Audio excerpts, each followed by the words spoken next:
A Torrent. His world shatters. Aaron's voice begins to sound disembodied. He's here tonight, in the audience. What? I'm sorry, I thought you knew. She frowns sympathetically as he turns and watches Gail excuse herself into the hall. Jen holds her hand up for a high five for Mud. Isn't this great? Yeah, he answers, slapping her hand unenthusiastically. I just heard something and I need to find out if it's true. Okay, do you want us to come with you? No, he says. No, you stay here until I come back. He steps into the hallway with the intention of confronting Gail to ask her about this ridiculous rumor and to quickly put it to rest. He smiles for his classmates who are cheerily waiting for him. They take pictures, their flashbulbs popping, leaving burning spots on his vision. They press in around him, offering congratulations. That was amazing, Paul. I just know someday I'll be telling my kids I knew you way back when. I can't believe I've known you all these years and I had no idea how talented you are. He looks past them all, searching for Gail's face in the crowd. He sees her. She's holding a bouquet of red roses and chatting with a tall, chiseled college boy who gives her $1 million smile and then bends down for a kiss. Flash! Flash! Each bulb hits the younger me like a slap to the face. Smile, Paul! This one's for the yearbook! Flash! Smack! The picture that made it into the yearbook was of me celebrating my victory, pale and despondent, retreating for the stage door. Paul! Gail cuts through the crowd, pulling the college boy to my younger self, and for a split second, Mud expects her to introduce the older brother she's failed to mention in any of their exhaustive conversations. Seth, you're going to love this guy. He's hilarious. The handsome college boy holds out his hand. Thanks for keeping an eye on my girl, Paul. I've had more than just my eye on your girl, Seth. I know that's what Mud would like to say, but he doesn't. Instead, he manages to mutter, Nice to meet you. He impotently shakes Seth's hand. One of the parents lingering in the hall thinks he recognizes the square-jawed stud. Hey, don't you play for the Buckeyes? Middle linebacker. Can I get a picture with you? Sure. The parent shoves his camera into his wife's hands and shouts over the chatter of the crowd. OH! Most of the people standing around respond as though this was the moment they've been waiting for their whole lives. I-O! Mud does everything he can to conceal his hurt as he scans Gail's face for answers. He's struck with a feeling as though he's never met the girl standing before him. Mercy finally comes when the crowd pushes in to rub elbows with the football hero, and all the prying eyes leave Gail and Mud to themselves. A familiar flame flickers behind Gail's eyes as she says, I'll call you. Flash. Flash. A husky woman poses with Seth, her hands roving his muscular frame. I'll never forget that last-minute drive at the Rose Bowl. Flash. Flash. That must have felt incredible. Flash. A squat man points toward the lanky woman standing at his side. Do you mind getting one with my wife? She's from the state to the north, but don't hold that against her. Flash. Seth glances over to Mud, and even though he doesn't register any jealousy or fear of sexual competition, he does seem to take note of the way my younger self is looking at his girl. Holding up his massive hands, Seth parts the crowd. Okay, no more pictures. I'm just here to support my beautiful girlfriend. The high schoolers begin to murmur. He's here with Gail Ardor. He's hot. He's a keeper, Gail. She's so lucky. I wonder if she can get us tickets to a game. And to think I knew her way back when. Seth flashes his perfect teeth at Mud. Love is a 4-letter word. Cute song. And then he pulls Gail away. Wait, Mud says, finding his voice. Nicholas grabs my arm. Paul? Just like my younger self, I am immobile, merely a spectator as Gail is disappearing into the crowd. This is it, Paul. Go and get that key. Nicholas pushes his way through the crowd, showing me how I should be moving. This is your moment. You can do this. I never fought for her. My feet begin to move as though taken over by autopilot. Why didn't I fight? As we make our way toward the end of the hall, the students, parents, and teachers begin to disappear one by one. The lights flicker, going dark. Through the doorway, I can see a fog rolling in, consuming everything in its path. Nicholas's voice rings out ahead of me.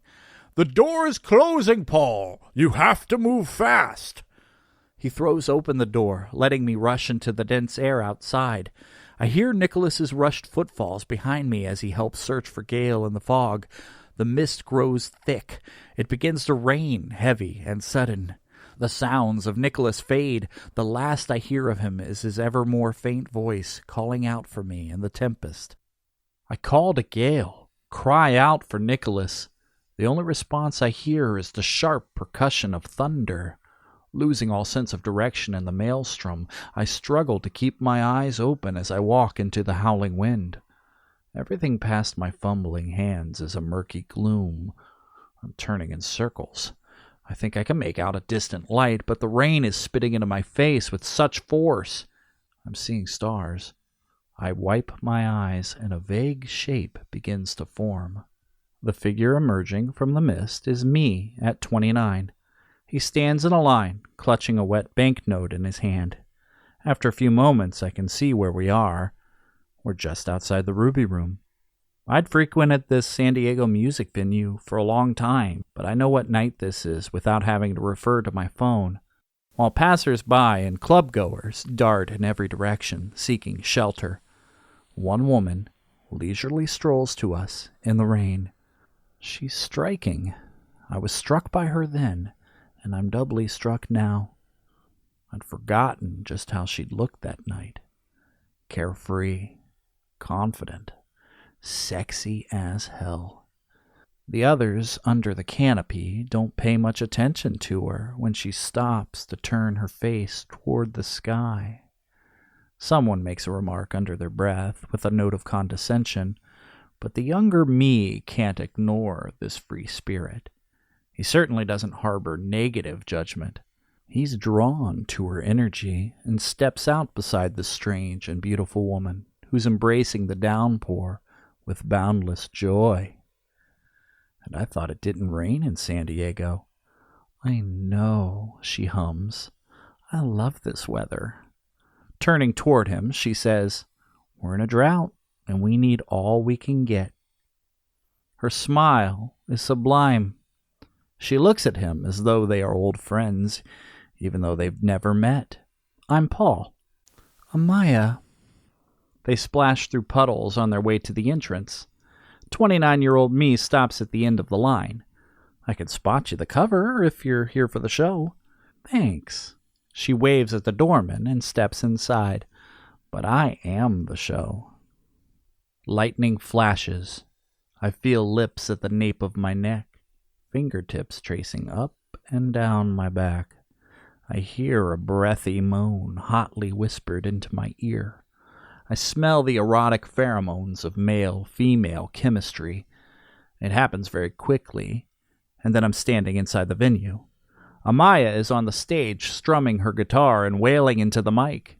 The show is all energy and hits me like a boot to the center of my chest. Amaya's voice is moody and haunted. Her lyrics spin yarns into a dark thread that's both heartbreaking and deeply motivating. When she comes off stage, 29-year-old me offers to buy her a drink. I'm not 21. He eyes the shots lined up on the bar, deciding in the moment to down both himself. "How old are you?" "Don't worry," she says, stepping closer. "I'm 19.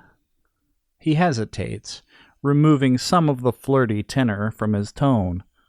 "I like your music." In mock response to the change in his voice, hers goes flat. "Thanks." Her sarcasm pulls him back into the game. "But I hate the band name." Offended, Amaya looks like she might slap him. She twists her body as though she's about to walk away, settling for a solid jab to his shoulder. "Ow! What's wrong with the name?" "I've got some experience laboring until you've got the name that's just right." "Oh, yeah." "Yeah. I used to be in a band. What was it called? He throws down a fistful of bills for the bartender. Suddenly changing the subject, he goes back to nursing his sore arm. You hit hard for a girl. You know that? Next you're going to tell me I rock pretty hard for a girl, too. No way. You rock harder than anyone I've seen, regardless of gender. She clinks an imaginary glass and a pretend toast. Cheers for that. He reaches for her, making first contact by curling his fingers into hers. They gaze into one another's eyes, ready to see where this new path leads. Squeezing her hand, he says, "Now, just change your name." The fog machine puffs out a billowing cloud, filling the bar. A pair of invisible hands strokes my thighs. Our song is playing on a scratchy turntable. My nostrils fill with the aroma of my wife's favorite perfume. Between visceral flashes of intimacy that transport me through the sensations of touch, sound, and smell, I watch Amaya and my younger self age a year right before my eyes. After the smoke clears and my mind comes down from the high of cascading memories, I am standing with them in a disheveled apartment. While 30-year-old me is struggling to get a burnt Pop-Tart out of the malfunctioning toaster that I'd stubbornly refused to toss out, Amaya sneaks into the room. Coming to a stop behind him, she wraps her arms around his chest and plants a kiss on his back. Happy anniversary. I smile, knowing what's inside the gift bag she's brought with her. He pushes the smoking appliance away and gives her a peck on the lips. She gives him the bag, and he opens it. Blinking dumbly at the object in his hands, he looks to her for explanation. How's this possible? She laughs. I never thought I'd be the one explaining to you where babies come from. He drops the bag on the counter. We're always careful. Amaya tries to hide the hurt on her face by locking him in another embrace. I thought you might be happy about this. You're going to be a great daddy, Paul. He smirks. Do you honestly think I'm ready for kids?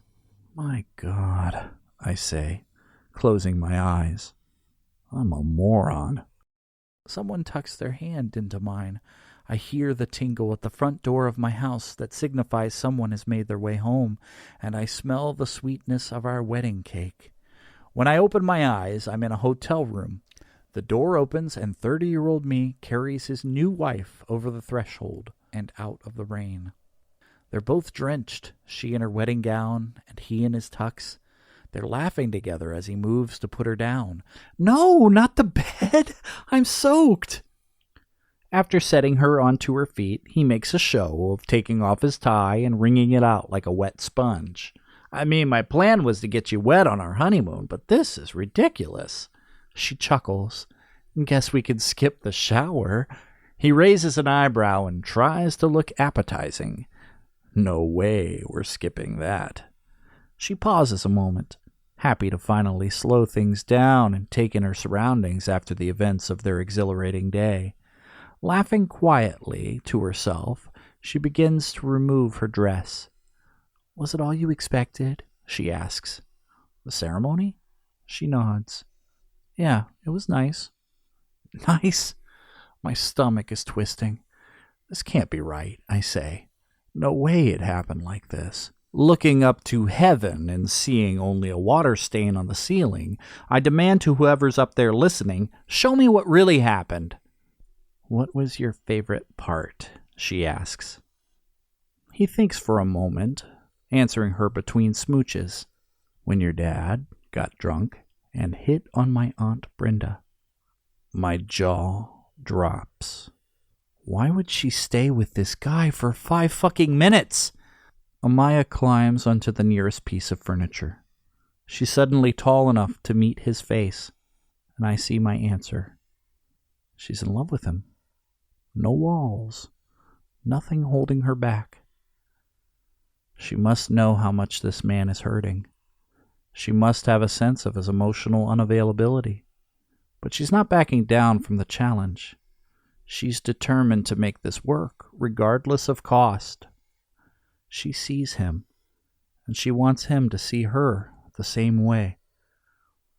She holds a pretend microphone to her lips and says, "Please welcome to the stage, on the first leg of their lifelong world tour, the greatest rock duo in the world, the Squalls." "Finally," he shouts, "a good band name." Another flash of lightning. I feel movement beside me, a body rising from the mattress. I hear a baby's cries. Realizing I won't be able to sink back into sleep, I get to my feet, alone in the darkened bedroom, and make my way into the hall. The door across from me is open, and there's a light on. I softly step closer and peer inside. My husband sits in the rocking chair beside the crib. Our son is in his arms. They rock together, Paul feeding him and telling him a quiet story. I don't want to disturb them. Moments like these have become rarer in our hectic lives together. This is the man I fell in love with, I remind myself. Lately, Paul has become more distant, and I worry he might have a problem with alcohol. His secrecy has become an almost daily habit, and I feel like he's slipping away from me. The only time he shows me passion anymore is when we fight. In those moments, I want to stand up for myself and tell him how his drinking makes me feel. I'm so tired of being angry. I don't want to be invisible. I want to matter. I want my son to have a father that sets a healthy example, and not a man that's killing himself. I think back on our earliest days, when we were still in the zone between total strangers and lifelong companions. We sat on the couch together. He had earbuds in and was listening to a song I was dying for him to finally experience. At first, he didn't hear the noises coming from the apartment next door, or see the frightened expression on my face. But when the music ended, all that was left was her cries and his awful hiss. The neighbor was beating his wife so loudly we could hear his fists connecting with her flesh through the walls. I didn't know what to do. The police had been there before, and nothing had changed. But Paul sprang into action. Tearing the earbuds away, he stood and marched outside. His fist banged on the neighbor's door, and he waited until someone answered. The little snake came out of his hole. At first his anger persisted, but when he looked up at the hulking form standing over him and felt just as powerless as he must have made her feel, his eyes widened in fear. In a calm but commanding voice, Paul said, "Take a walk," and he waited until the little snake slithered away. I can't say that was the moment I knew, but it was the first time I could see building a life with this man. He's strong enough to protect me in his arms, wise enough to build value in our lives, and brave enough to stand up for what's right. It's hurt my heart to watch this good man lose himself. He's built up this wall to protect himself from feeling anything. Yet, here he is with our child, the father I knew he could be. If only Paul could see what I see in him. If he must have a wall, I wish he'd at least leave an opening for us. I need him to see how much love we have, and how much we've both sacrificed to have it. Maybe then he could see us again. Flash. I'm back in my own flesh and in the foggy storm. I'm standing under an ethereal street lamp. The old truck is parked here. After what I've just gone through, I can see how sick this is. My mind has pieced this moment together, already an erotic fantasy. The engine idles outside the house, and I can feel myself trying to work up the courage to knock on the door. I hear a click in the darkness, and Gail steps down from the front porch. The teenager is gone. What stands before me is a woman my own age. "I guess you got your wish." "What wish was that?" I reply. "You said if it was going to rain, it should just rain." She stretches her arms. Well, the sky sure has opened up on you, Paul Squall.